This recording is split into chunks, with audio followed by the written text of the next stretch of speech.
오늘 본문의 말씀은 하나님께서 아브라함에게 찾아오셔서 다시 한번 그 하나님의 약속을 명확하게 하시는 장면입니다. 오늘 본문 1절부터 시작해서 8절까지의 말씀, 그 말씀 안에 보면 아브라함에게 하나님이 일방적으로 선언하시는 내용이 나옵니다.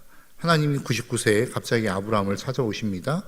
그리고 내가 너에게 이렇게 할 거야. 내가 너에게 자식을 주고 그 자식으로 말미암아 심히 번성하게 만들어 줄 거야 라고 말씀을 하시고 약속을 하십니다. 그리고 하나님은 그것을 뭐라고 표현하냐면 언약이라고 이야기를 하십니다. 그런데 우리가 그 하나님을 바라볼 때에 우리가 그 하나님이 어떠한 하나님으로 우리의 삶 가운데 찾아오시는가라고 하는 것들을 좀 한번 생각해 볼 필요가 있습니다.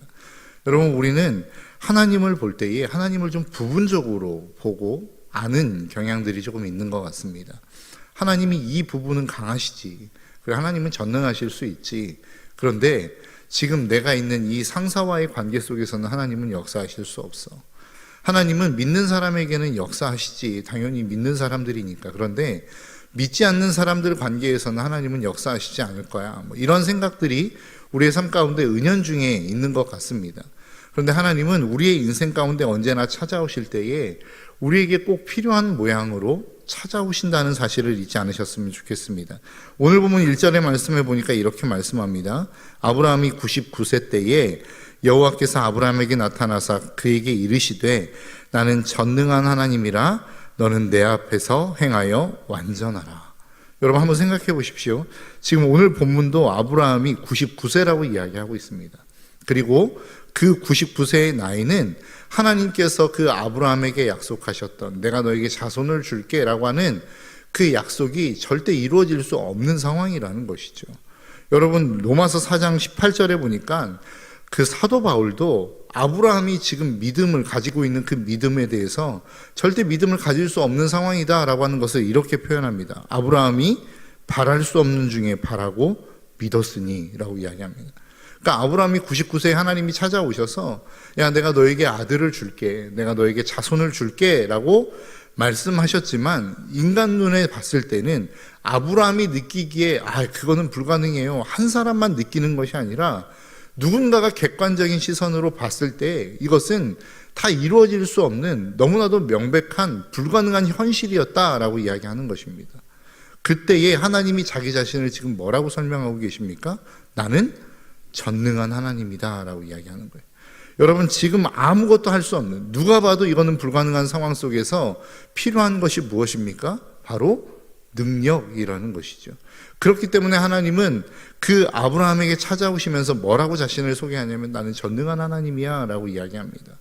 여러분, 여러분들의 삶 가운데 어떤 하나님이 필요하십니까? 여러분 지금 두려움 가운데 떨고 계십니까? 성경은 분명하게 말씀하고 있습니다. 하나님은 우리에게 평강을 주시는 하나님이다. 여호와 샬롬이라고 이야기하죠. 날마다 여러분들의 삶 가운데 무엇인가 늘 실패하고 패배하는 삶을 살아가시는 것 같습니까? 하나님께서 여러분들에게 말씀하십니다. 나는 여호와 니시다.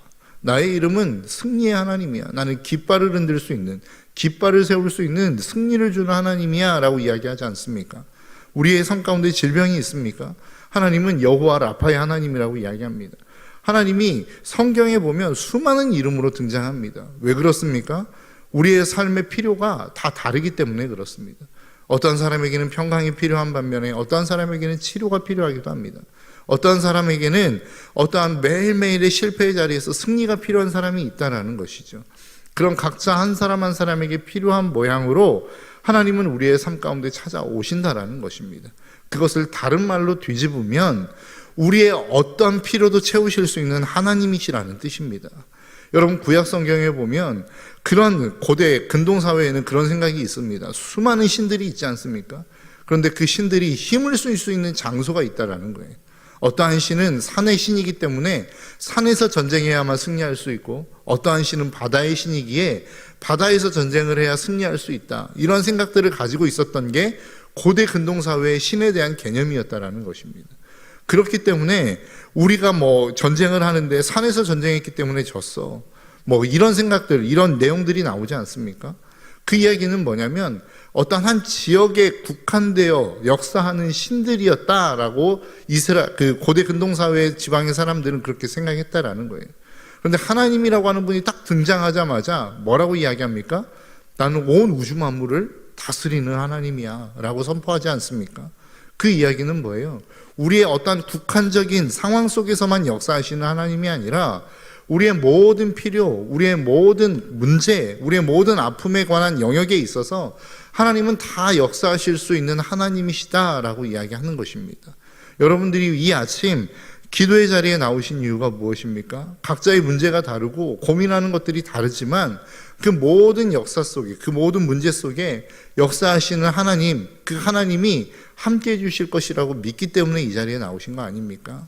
여러분, 그 믿음으로 오늘 하루도 승리하는 저와 여러분들이 되시기를 주님의 이름으로 축복합니다. 하나님은 어디에 한 곳에, 그리고 한 문제에, 어떤 한 영역에 국한되어져 있는 하나님이 아니라 우리의 모든 삶의 문제, 온 인류와 온 우주의 모든 영역에 있어서 하나님은 통치와 다스리심을 지금 행하고 있는 하나님이라는 사실을 저와 여러분들이 잊지 않으시기를 주님의 이름으로 축복합니다. 그 하나님이 오늘 아까도 말씀드린 것처럼 1절부터 8절의 말씀을 보면 아브라함에게 일방적으로 선언을 하십니다. 그리고 그것을 언약이라고 이야기하시죠. 그리고 난 다음에 하나님이 아브라함에게 9절에 가서 요구하시는 게 있습니다. 하나님이 또 아브라함에게 이르시되 그런즉 너는 내 언약을 지키고 내 후손도 대대로 지키라 라고 말씀합니다. 내가 너에게 이렇게 일을 할 거야. 그런즉 너도 약속을 지켜야 돼 라고 이야기하는 겁니다. 그리고 그 약속이 무엇인지가 오늘 보면 10절에서 이렇게 이야기합니다. 너희 중 남자는 다 할례를 받으라. 이것이 나와 너희와 너희 후손 사이에 지킬 내 언약이니라. 11절 너희는 포피를 베어라. 이것이 나와 너희 사이에 언약의 표징이니라 라고 이야기합니다. 여러분, 계속해서 우리가 신약 성경에 보면 할례와 무할례에 대해서 싸우는 내용들이 나오지 않습니까? 로마서, 특히 로마서에 보면 야, 할례자나 무할례자나 다 똑같은 거야 라고 이야기하잖아요. 그 이야기는 뭐예요? 유대인들이 할례를 문제 삼는 일들이 있었다는 거예요. 야, 우리가 예수님을 믿는 것으로만 구원을 받을 수 있는 게 아니라 너희들 구약 성경 알지? 구약 성경에 보면 하나님께서 할례를 행하지 않는 자들은 그 하나님의 백성에서 끊어질 것이다 라고 이야기했다. 14절의 말씀입니다. 할례를 받지 아니한 남자 곧 그 포피를 베지 아니한 자는 백성 중에서 끊어지리니 내가 내 언약을 배반하였습니다 라고 이야기합니다. 이것을 근거로 이스라엘, 유대 백성들은 그렇게 이야기합니다. 야, 할례를 행하지 않으면 하나님의 백성에게서 끊어지는 거야. 예수님을 믿는다라고 해서 다 되는 게 아니라 예수님도 믿고 할례도 받아야 돼 라고 주장하는 유대인들이 있었다는 거예요. 오늘날로 이야기하면 그런 겁니다. 야, 너 예수님을 믿지? 그런데 그렇게 살면 구원 못 받아. 이거하고 똑같은 이야기라고요. 여러분, 우리는 어떻게 보면 율법 안에 갇혀 사는 율법주의자들이 되어서는 안 된다는 것입니다. 우리는 다 알고 있어요. 우리의 구원은 믿음으로 받는 것이다. 그리고 그 믿음으로 구원을 받는 우리의 삶 속에 정말로 그 하나님의 은혜를 따라 살아가는 삶이 필요한 것이다 라고 이야기하는 것입니다. 그 근거가 바로 오늘 본문의 말씀입니다. 야, 내가 너와 언약을 맺을 거야. 이 언약을 네가 받아들이면 너는 구원을 받아 라고 이야기합니다. 그러니까 구원을 받는 근거는 뭐예요? 오늘 보면 1절부터 8절까지 하나님이 선언하신 그 선언 때문에 구원을 받는 거거든요. 그 선언 때문에 하나님의 백성이 되는 것입니다. 그러면 할례는 왜 하나님이 행하라고 이야기하는 것입니까? 9절의 말씀에서와 같이 하나님이 또 아브라함에게 이르시되 그런즉 내가 너에게 이러한 언약을 맺었고 내가 너에게 이러한 일들을 행할 것인데 그렇기 때문에 너는 그 증표로서 그 언약의 표징으로서 할례를 행하라 라고 이야기하는 겁니다. 할례를 행했기 때문에 하나님의 백성이 되는 게 아니라 하나님이 일방적으로 선언하신 그 선언에 대하여 내가 이 선언을 내 것으로 받아들입니다 라고 고백하는 그 고백적인 표징이 할례였다라는 거예요. 여러분, 이 이야기가 이해가 되십니까? 우리는 이 사실을 헷갈리면 안 되는 거예요. 오늘날로 이야기하면 우리가 어떠한 하나님의 명령을 지켰기 때문에 구원을 받는 게 아니라는 거예요. 내가 하나님의 말씀을 잘 듣고 잘 읽고 잘 행했기 때문에 구원을 받는 게 아니라 예수 그리스도의 십자가의 그 사건 때문에 우리는 구원을 얻는 거예요. 그리고 그 십자가의 사건을 내가 믿습니다 라고 하는 그 믿음의 고백이 뭐예요? 하나님의 명령을 지키는 거란 말입니다. 우리는 이 사실을, 이 앞뒤를 헷갈리면 안 된다는 거예요. 그렇기 때문에 순종했기 때문에 구원을 받는 게 아니라 하나님이 우리에게 이미 허락하여 주셔서 언약하신 그 언약을 순종이라고 하는 어떠한 삶의 모습을 통해서 그 표징을 나타내는 것이 우리의 삶이라는 것입니다. 여러분, 우리의 삶이 하나님의 은혜로 구원받은 것입니다. 아브라함이 나 이렇게 하나님 자손을 주세요라고 해서 하나님이 자손을 주신 게 아니란 말이죠.